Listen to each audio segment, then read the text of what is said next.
All right, we're out here with the new Anechoic suppressor. This is the 22 can, Anechox-22, and we got some CCI quiet semi-auto. We're gonna actually run it through my bolt action here, and there's the can itself. It is amazing. It does not flow through, and we've been shooting it live on Rumble, so now we're gonna shoot it non-live on YouTube per their rules. So let's go look and see what it does.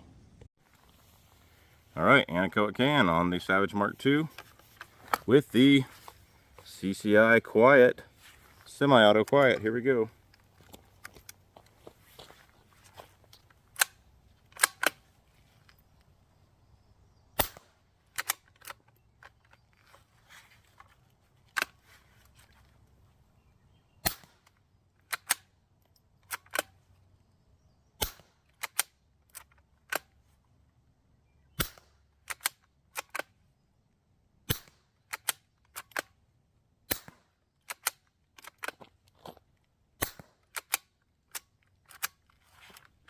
Oh, I got one stuck in the chamber.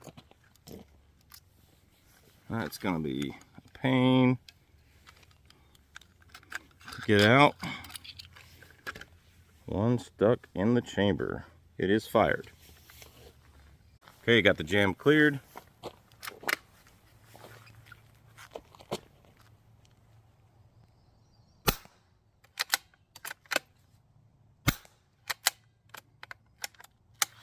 It did it again. Not the suppressor's fault. I haven't had it with this ammo before. So it's got to be the ammo to me. Sometimes you can jam that bolt really forward and hard in there and it'll come out. Not always. So gonna have to get that one out. But still, the can is very quiet despite the malfunctions from the ammo. And Anechoic 22 can, tell me what you think in the comments.